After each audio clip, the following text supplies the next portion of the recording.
Family welcome back to my channel. क्या आपको पता है कि आपकी जो ड्रीम कंट्री है पोलैंड, वहाँ पर कैंडी एंड चॉकलेट फैक्ट्री में हायरिंग शुरू हो गई है, जो कि बहुत ही बिगेस्ट हायरिंग होने वाली है।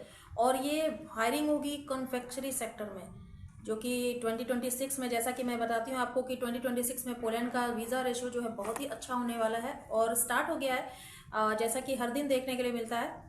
तो अभी वहाँ पर मेगा हायरिंग स्टार्ट होने वाली है और वहाँ पर दो डेट्स पर इवेंट स्टार्ट हो रहा है, जो कि 23 फरवरी को फर्स्ट इवेंट ऑर्गेनाइज किया जाएगा और 18 मार्च को सेकेंड इवेंट ऑर्गेनाइज किया जाएगा।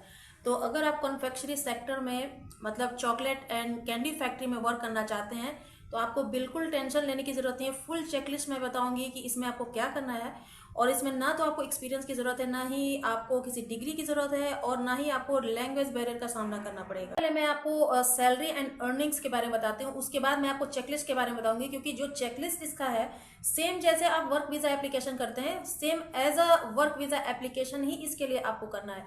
तो ये जो इवेंट हो रहा है आपके लिए बहुत ही बेनिफिशियल इवेंट है, और इस इवेंट को ज्वाइन करके आप as a work visa application लेकर पोलैंड मूव हो सकते हैं, और वहां से आपको वर्क परमिट इशू किया जाएगा 1 से 3 साल तक का वर्क परमिट, जो कि वैलिड होगा। तो सबसे पहले मैं सैलरी के बारे में बता देती हूँ कि इसमें जो सैलरी है आपको पता ही होगा, या नहीं भी पता है तो मैं बता देती हूँ कि हर साल 1 जनवरी से सैलरी इंक्रीज कर दी जाती है, जो कि वहाँ का मिनिमम वेज जो होता है उसको इंक्रीज कर दिया जाता है। तो इस साल जो है 1 जनवरी 2026 से पोलैंड का मिनिमम वेज जो है 4806 PLN है, जो एक मिनिमम वेज होता है, ये हर एम्प्लॉय को दिया जाता है। इसके ऊपर से अगर आप किसी सेक्टर में वर्क करते हैं तो उसके लिए आपको ओवर टाइम करना पड़ता है। कैंडी फैक्ट्री में अगर आप ओवर टाइम करते हैं तो आपको 5500 PLN टू 6500 PLN प्लस पड़ता है। ये डिपेंड करता है कि आप वर्क कैसा कर रहे हैं। नेक्स्ट आता है ये जो सैलरी है, अगर आप इसको यूरो में कन्वर्ट करते हैं तो नेट सैलरी जो है आपको यूरो में कन्वर्ट करके 1100 यूरो टू 1400 यूरो तक जाती है।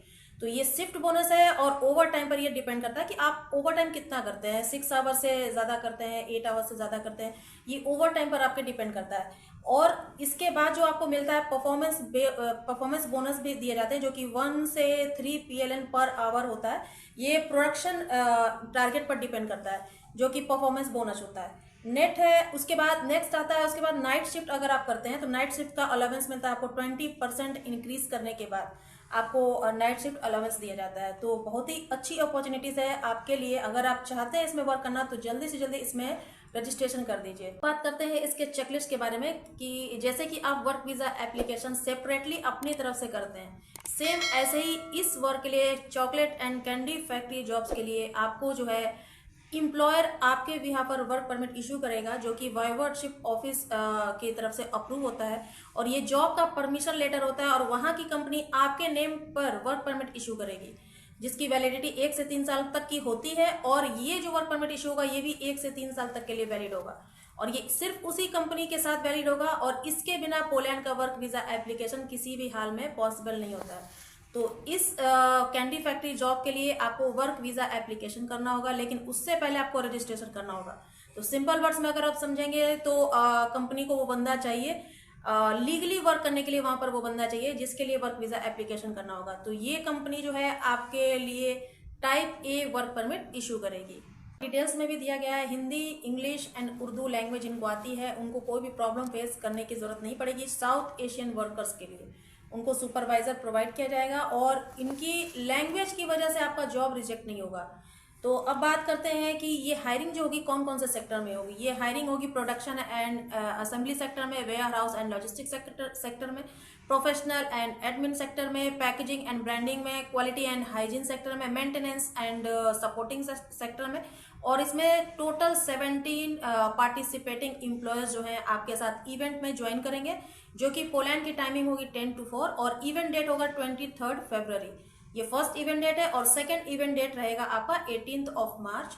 तो इस तरह से आपको इवेंट को ज्वाइन करना। फुल डिटेल्स आप लोग चेक कीजिए, और उसके बाद रजिस्ट्रेशन करने के बाद आप लोग एप्लीकेशन फॉर्म को फिल कीजिए। देन आपको CV and cover letter ready रखना है और उसके बाद आपको वर्क वीजा एप्लीकेशन करना है। क्योंकि ये फूड फैक्ट्री जॉब है तो इसके लिए आपको मेडिकल फिटनेस प्रूफ देना होगा, और ये कब होगा, जब आप पोलैंड पहुंचेंगे तो वहां पर आपका मेडिकल टेस्ट होगा, जिसमें कि ब्लड टेस्ट होगा और बेसिक मेडिकल टेस्ट होंगे, और ये सारा जो प्रोसेस है वो आपकी कंपनी करेगी, जिसका कॉस्ट होता है 150 to 250 PLN कॉस्ट हो सकता है। और ये सारा प्रोसेस कंपनी गाइड करती है आपको, ये आपको पोलैंड पहुंचने के बाद होता है। तो सिंपली आप इसको समझ सकते हैं कि आपको मेडिकली फिट होना होगा फूड फैक्ट्री जॉब के लिए। जैसे कि आप वर्क वीजा एप्लीकेशन करते हैं तो वहां पर आपको कंपनी की तरफ से अकोमोडेशन लेटर आता है। तो यहाँ भी अगर आप इस चॉकलेट फैक्ट्री के लिए रजिस्ट्रेशन करते हैं तो यहाँ भी आपको अकोमोडेशन दिया जाता है। इसमें भी आपको अकोमोडेशन की टेंशन लेने की ज़रूरत नहीं है, क्योंकि कंपनी आपको इसमें शेयर्ड रूम या फिर आपको हॉस्टल प्रोवाइड करती है। इसमें रेंट होता है लेकिन रेंट बहुत कम होता है, अप्रोक्स आपको 100 to 400 PLN हो सकता है, जो कि आपकी सैलरी से कट हो जाती है। तो ये आपको अकोमोडेशन की टेंशन भी खत्म हो गई। सिंपल वर्ड्स में अगर आप समझें तो अकोमोडेशन भी आपको कंपनी प्रोवाइड करती है। अब आती है बात लैंग्वेज बैरियर की, क्योंकि वहाँ पर पॉलिश लैंग्वेज चलती है और जो फॉरेनर जाते हैं लाइक इंग्लिश होता है या फिर अनदर कंट्री से भी जाते हैं तो उनको लैंग्वेज का प्रॉब्लम फेस करना पड़ता है। तो यहाँ पर जो है साउथ एशियन वर्कर्स के लिए आपको कोऑर्डिनेटर दिया जाएगा, ताकि आपको लैंग्वेज में प्रॉब्लम ना हो और कोई भी वर्क करने में आपको प्रॉब्लम ना हो। तो आपको सुपरवाइजर जो है प्रोवाइड किया जाएगा। यहाँ पर आप देख सकते हैं जो हायरिंग होगी यहाँ पर प्रोडक्शन एंड असेंबली सेक्टर में, जो कि चॉकलेट प्रोडक्शन ऑपरेटर, इसमें रेलेवेंट जो आपसे रेलेवेंट करता है आप उसी को चूज़ कीजिएगा जब आप एप्लीकेशन फॉर्म फिल करेंगे। जैसे कि कन्फेक्शनरी लाइन असिस्टेंट है, कैंडी मोल्डिंग टेक्नीशियन है, ये सब कुछ आपको ट्रेन भी किया जाएगा वहाँ पे। टेम्परेचर कंट्रोल मॉनिटर है, फैक्ट्री जनरल लेबरर है। यहाँ पर warehouse and logistic sector में भी जॉब है, जो कि इसी फैक्ट्री में है, और इसमें वेयर हाउस ऑर्डर पिकर का वर्क है, कोल्ड स्टोरेज असिस्टेंट है, फोकलिफ्ट ड्राइवर है, पैलेट जैक ऑपरेटर है, इन्वेंट्री क्लर्क है, लोडिंग अनलोडिंग असिस्टेंट है, शिपिंग कोऑर्डिनेटर है। नेक्स्ट यहाँ पर प्रोफेशनल एंड एडमिन का वर्क है, तो इसमें जो होगा प्रोडक्शन शिफ्ट सुपरवाइजर की जॉब होगी आपकी, data entry operator production locks होगा, कैंटीन असिस्टेंट की job, security guard factory premises में, और स्टॉक कंट्रोलर की जॉब।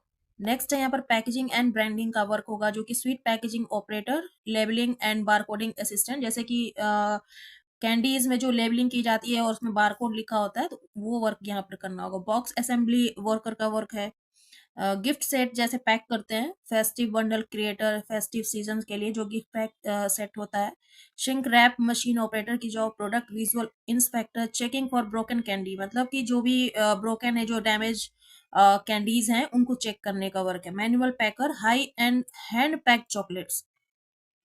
नेक्स्ट है यहाँ पे quality and hygiene work, quality control inspector, food safety monitor, laboratory assistant trainee, production floor cleaner, machine sanitisation sanitation worker और sterilisation assistant का work है। तो ये सारे वर्क होते हैं। और मेंटेनेंस सपोर्ट में factory handyman, conveyor belt technician, electrician helper, plumbing assistant, industrial laundry worker, तो ये सारे वर्क आपको करने होंगे जो कि डिफरेंट डिफरेंट सेक्टर्स में दिए गए हैं। तो आपको इनमें से जो भी वर्क आता है, जो भी आप करना चाहते हैं, उसी को आपको सेलेक्ट करना है। उम्मीद है कि ये अपॉर्चुनिटीज आपको अच्छी लगेगी, क्योंकि पॉलिश गवर्नमेंट जो है आपको वर्क वीजा एप्लीकेशन करने के लिए आपको वर्क परमिट इशू कर रही है, आपको अकोमोडेशन दे रही है, आपको मेडिकल दे रही है, आपको लैंग्वेज सोल्यूशन भी दे रही है।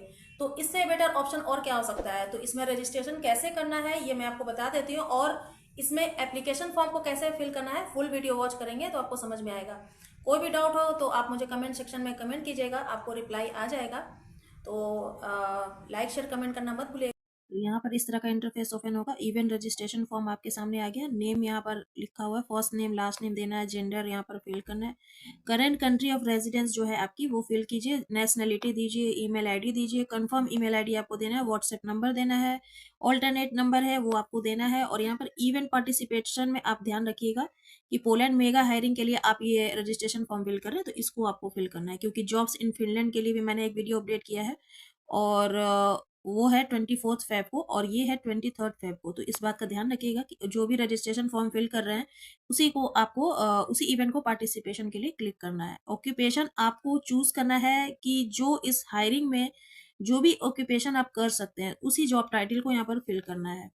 How would you like to participate in event, तो ऑनलाइन रखिए। वर्क एक्सपीरियंस जो आपके पास है 1-2 ईयर्स का नहीं भी है तो आप उसको कुछ नहीं कर सकते हैं, तो ऐसे लिख सकते हैं। आपको जो भी लैंग्वेज स्किल्स आती है, इंग्लिश है यहाँ पर, हिंदी भी होगी यहाँ पर, हिंदी देखना होगा, टर्किश है, जर्मन है, फ्रेंच है, स्वीडिश है, ये जो भी लैंग्वेजेस हैं ये सब दी गई हैं। जो आपको आती है उसी को आप फिल कीजिए। और उसके बाद है यहाँ पर एज देना है, एजुकेशनल लेवल क्या है आपका, स्किल्स और भी क्या है आपके पास, मतलब एक्सपीरियंस और भी क्या है आपके पास, तो वो यहाँ पर मेंशन करना है। Do you currently hold a valid EU work permit, no. और यहाँ पर are you open to visa sponsorship, तो यहाँ पर यस कीजिए। Are you willing to relocate to Europe for employment if selected, yes. Have you worked in Europe before, अगर किया है आपने पहले भी वर्क यूरोप में, तो आप उसको यस कीजिए, अदरवाइज नो कर दीजिए। यहाँ पर are you ready to submit all required visa document when requested, yes. Do you have a valid passport with more than 6 months validity, देखिए यहाँ पर मैं हमेशा बताती हूँ आपको 6 मंथ से ज़्यादा की वैलिडिटी होनी चाहिए, यस कीजिए। Do you have a valid driver licence, है तो यस, अदरवाइज नो। अवेलेबिलिटी मतलब कि आप कब से मतलब अवेलेबल होना चाहेंगे, 1 से 3 मंथ्स के अंदर आप ज्वाइन करना चाहते हैं, तो ये कर दीजिए। यूरोपा सीवीज आपको देना है, और ऑनलाइन प्रोफाइल जो है आप यहाँ भी शेयर कर सकते हैं, लाइक हो गया फेसबुक, इंस्टाग्राम, ट्विटर और लिंक्डइन पे। प्राइवेसी पॉलिसी को कंफर्म करना है, देन आपको यहाँ पर रजिस्टर कर देना है। तो कोई भी अगर फील्ड इसमें एम्प्टी रहेगी तो ये रिक्वायरमेंट जो है, ये रजिस्ट्रेशन फॉर्म फिल नहीं होगा, जिस तरह से मैंने भी फिल नहीं किया था। तो आपको पूरा फिल करेंगे, उसके बाद ही ये रजिस्ट्रेशन फॉर्म कंप्लीट होगा, देन रजिस्ट्रेशन हो पाएगा। आई होप आपको यहाँ तक समझ में आ गया होगा। कोई भी डाउट है तो आप मुझे कमेंट सेक्शन में कमेंट कीजिए, और इसका लिंक मैं डिस्क्रिप्शन में दे दूंगी, आप वहाँ से ले सकते हैं।